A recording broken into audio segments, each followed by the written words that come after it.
teacher untuk belajar karakter rajin sesi kedua.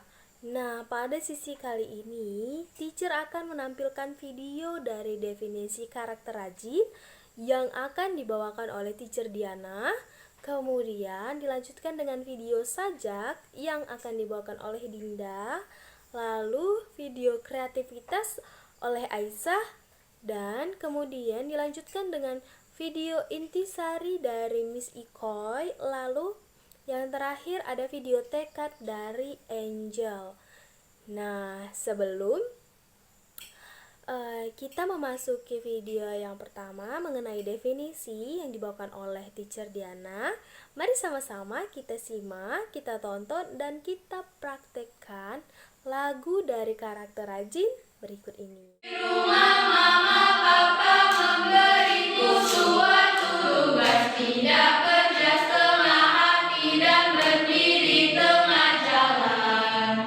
Ku gunakan semua tenaga tuntaskan tugas yang diberikan, menyerah pantang mundur agar ku menjadi rajin. Kami sekalian dimanapun berada, pada kesempatan ini saya akan mencoba untuk membahas tentang definisi rajin.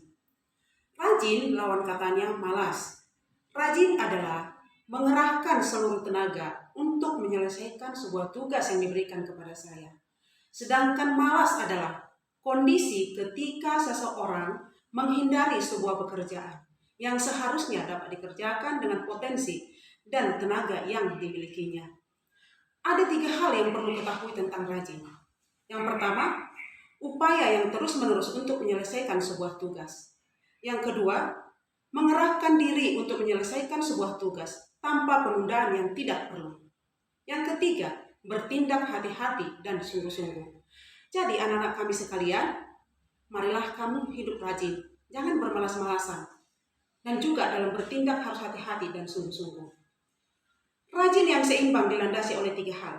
Yang pertama, sabar. Yang kedua, fleksibel. Yang ketiga, lemah lembut.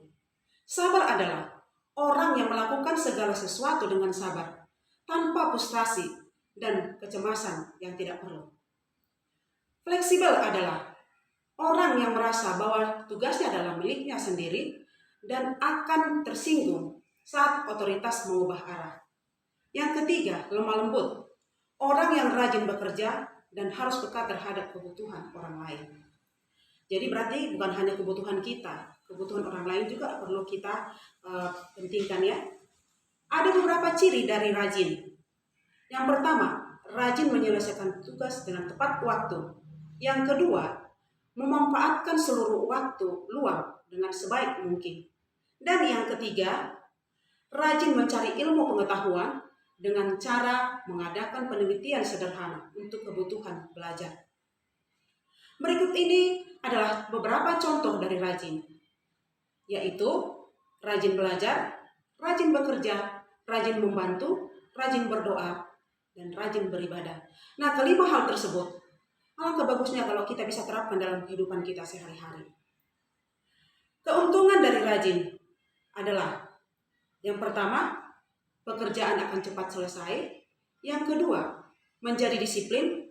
Yang ketiga, memiliki sifat optimis. Dan yang keempat adalah dapat mengatasi sesuatu permasalahan. Nah, mungkin anak-anak kami sudah mengerti tentang definisi rajin, bukan? Nah, hanya sampai di sini yang dapat saya sampaikan. Semoga bermanfaat buat kita semuanya. Berikut ini, saya akan mengajak kalian untuk menyaksikan sebuah video di bawah ini. Mas, selamat menyaksikan. Kalian semalam udah pada belajar kan? Sudah, Ret. masa belum? Masa belum? Hehehe, bagus. Kali ini aku belajar nih. Haha, yakin belajar, paling juga nanti nyontek. Enak aja kamu, Pil. Nyontek itu nggak boleh. Harus hasil sendiri. Harus percaya diri juga.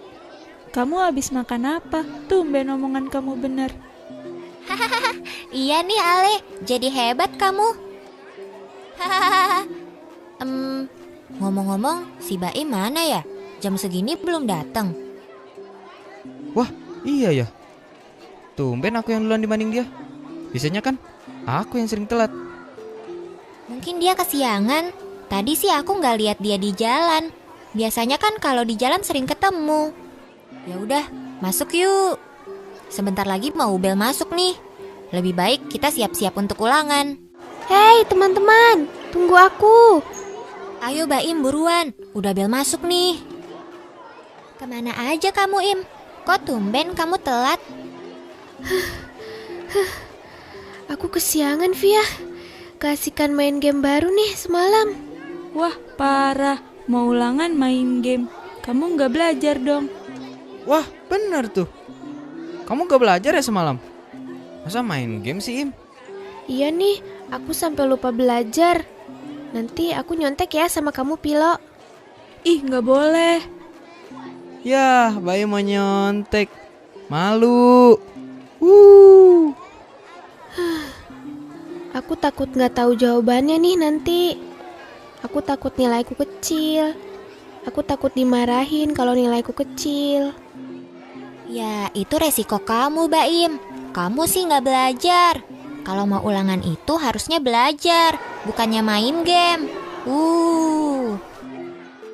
Iya, bener tuh kata Via. Semalam seharusnya kamu belajar, bukannya main game. Udah gitu, mau nyontek lagi.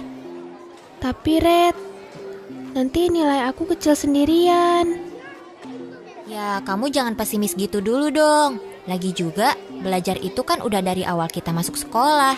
Bukannya cuma semalam. Jadi harusnya sudah mengerti pelajarannya. Hahaha, namanya CBS. Cuma belajar semalam. Tapi takutnya lupa nih. Kamu harus percaya diri, Baim. Ya sudahlah, mudah-mudahan kamu bisa mengerjakan soal ulangannya ya. Ayo masuk, Pak gurunya sudah datang tuh.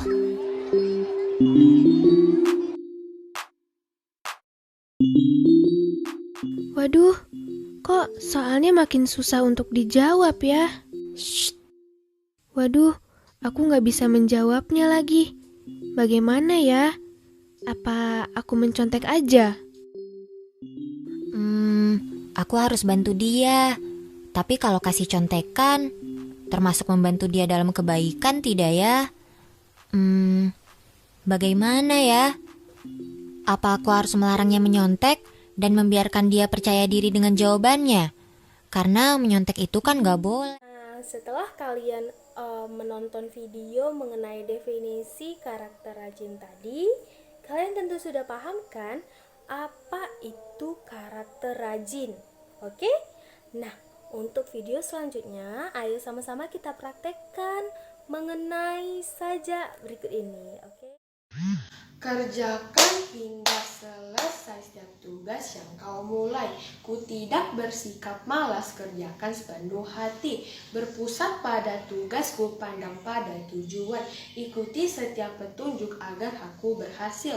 Di depan terbuka peta pilihan di tanganku. Ku kan hidup berkarakter kesana. Nah, anak-anak bagaimana? Kalian pasti sudah mempraktekkan kan sajak dari video sebelumnya? Apakah kalian merasa sulit atau gampang? Jika masih terasa sulit, berarti kalian perlu mengulang video sebelumnya dan mempraktekannya kembali, oke? Namun sekarang kita move on dulu ke video selanjutnya agar kamu paham betapa pentingnya mengerjakan. Hai, perkenalkan nama saya Nurul Aisyah Irawan. Saya dari kelas 3 SMP Tunas Harapan Mandiri. Di sini saya akan menjelaskan tentang maraton PR dan betapa pentingnya mengerjakan tugas dari guru kita.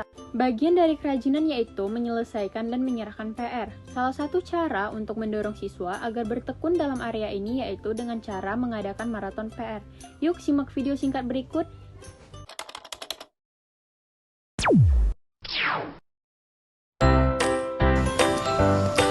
Apa itu PR?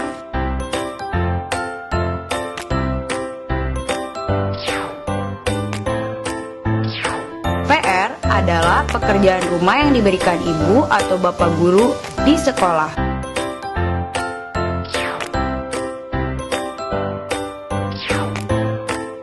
Apa sih manfaat PR? PR akan melatih kamu untuk lebih memanage waktu. Inisiatif. Kamu akan sadar dengan tanggung jawab kamu sehingga kamu berinisiatif mengerjakan PR.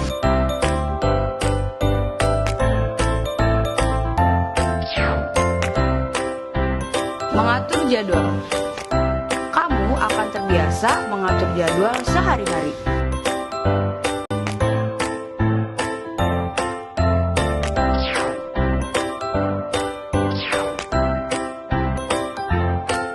Tetes pendidikan. Kamu akan lebih peduli bahwa pendidikan itu penting.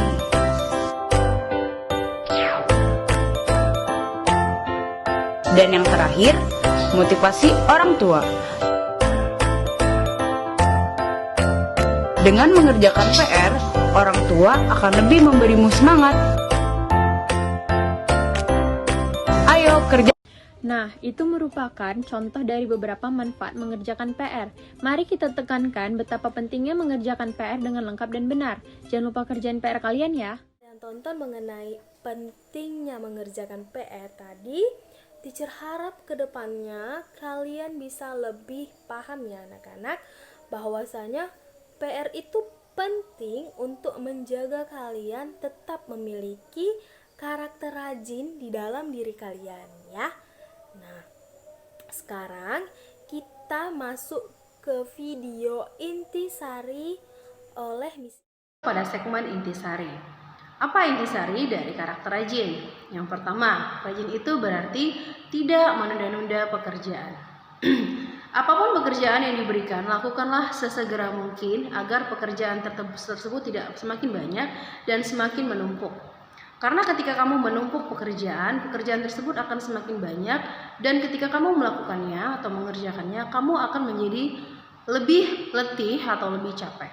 Dan itu akan menimbulkan efek malas untuk melakukannya di kemudian hari. Yang kedua, buatlah jadwal belajarmu secara teratur. Misalkan kamu mengerjakan tugas setiap jam 5 sore setiap harinya, maka kerjakanlah hal tersebut secara terus-menerus untuk hari-hari berikutnya. Jadikan itu menjadi jadwal permanen kamu dalam mengerjakan tugas, sehingga jadwal kamu menjadi lebih teratur dan pastinya kamu akan lebih gampang dan lebih mudah mengatur kedisiplinan waktu. Yang ketiga, pasang target belajarmu. Apa yang ingin kamu capai dalam kurun waktu 1 hari, 1 minggu, 1 bulan, 1 semester, ataupun 1 tahun. Kamu bisa menulisnya di selembar kertas mengenai things to do. Apa yang ingin kamu lakukan? Dengan begitu, kamu akan menjadi lebih termotivasi untuk melakukan banyak hal baik setiap harinya untuk mencapai target kamu tersebut. Yang keempat, nikmati setiap prosesnya. Jangan hanya berfokus pada hasil. Yang kelima, selalu optimis. Tanamkan di mindset kamu bahwa kamu pasti bisa. I can, because you are strong, you are clever, you are smart. Karena kamu pintar, kamu kuat, kamu hebat, kamu cerdas. Yang keenam, selalu gunakan waktumu untuk beristirahat yang cukup. Kenapa? Karena istirahat yang cukup sangat berguna untuk membantumu tetap fokus dalam belajar. Dan juga akan sangat membantu dalam memelihara daya tahan tubuh kamu, terutama di saat pandemik seperti ini. Dan yang terakhir, gunakan waktumu juga untuk mengapresiasikan dirimu atau sekedar memanjakan dirimu untuk melakukan hal-hal yang kamu suka. Misalnya dengan menonton televisi, bermain game. Tapi ingat, ada batas waktunya. Yang pasti untuk kurun waktu atau durasi waktu yang tidak terlalu lama. Hanya untuk menyegarkan kembali otak. Oke, saya rasa hanya itu intisari yang saya dapat sampaikan hari ini. Semoga bermanfaat untuk semua yang ada di rumah. Oke, thank you and see you on the next video. Bye-bye. Kalian menonton keseluruhan video sebelumnya, dari mulai video definisi sampai intisari oleh Miss Ikoy. Apakah kalian sudah ada tumbuh tekad untuk menjadi anak yang berkarakter rajin? Nah, jika belum, mari sama-sama kita saksikan video tekad yang dibawakan oleh Angel. Halo semuanya, perkenalkan saya Angelin Ripka Jekonia Zebua dari kelas 9 SMP Yayasan Perguruan Tunas Harapan Mandiri. Hari ini saya akan menjelaskan sedikit tentang tekad-tekad untuk menjadi rajin. Tekad yang pertama yaitu saya akan menyelesaikan proyek saya. Seperti Amelia Earhart sebagai salah satu wanita pertama yang terbang mengelilingi Samudra Atlantik seorang diri, ia beranggapan bahwa jauh lebih mudah untuk memulai sesuatu daripada menyelesaikannya. Benar, bagi dia jauh lebih mudah untuk tinggal lepas landas dalam penerbangannya daripada menyelesaikan perjalanannya. Karena ketika menyelesaikan perjalanan, ia harus tetap terjaga, menjaga kendali dan berada di posisi yang benar hingga ia menyelesaikan pekerjaannya. Sama seperti kita, ketika kita menyelesaikan suatu proyek, kita harus tetap konsisten hingga pekerjaan kita selesai. Tekad yang kedua, saya akan melakukan pekerjaan dengan benar. Mengapa? Karena tidak sedikit dari kita yang jika diberi pekerjaan, kita melakukannya dengan tergesa-gesa, sehingga banyak dari kita mengabaikan ketelitian dan ketuntasan tugas-tugas kita. Tekad yang ketiga, saya akan mengikuti petunjuk. Tentu saja, orang yang ingin bertekad rajin, ia akan menanyakan bagaimana petunjuk atau cara agar ia tidak tersesat ketika melakukan suatu pekerjaan. Tekad yang keempat, saya akan memusatkan perhatian saya kepada pekerjaan saya. Tentu saja, tekad yang keempat berhubungan dengan tekad 1, 2, dan 3. Jika kita mau menyelesaikan pekerjaan kita dengan benar, maka kita harus memusatkan perhatian kita kepada pekerjaan kita. Banyak gangguan yang muncul dalam berbagai jenis dan bentuk. Namun, kita dituntut untuk berkonsentrasi pada satu pekerjaan. Dan tekad yang terakhir yaitu tekad kelima, saya tidak akan malas. Seperti kungkang, hewan lamban yang berasal dari Amerika Selatan dan Amerika Tengah, hewan yang hanya menghabiskan waktunya untuk makan, tidur, dan nyaris tidak berbuat apa-apa, sehingga ia lebih baik kelaparan daripada mengeluarkan energinya untuk mencari lebih banyak makanan. Itu dapat digambarkan dengan kehidupan kita, yang hanya mau melakukan sesedikit mungkin dan membiarkan orang lain menutupi kekurangan kita. Itulah yang dapat menjadikan kita sebagai beban keluarga dan beban orang-orang di sekitar kita. Oleh karena itu, marilah kita bertekad untuk rajin dalam kehidupan dan diri kita. Sekian dan anak, demikian dulu video mengenai karakter rajin sesi kedua. Teacher harap kalian bisa menerapkannya pada kehidupan kalian sehari-hari agar kalian bisa bertumbuh menjadi orang dengan karakter rajin. Oke? Nah, sampai ketemu lagi pada video selanjutnya. Bye-bye.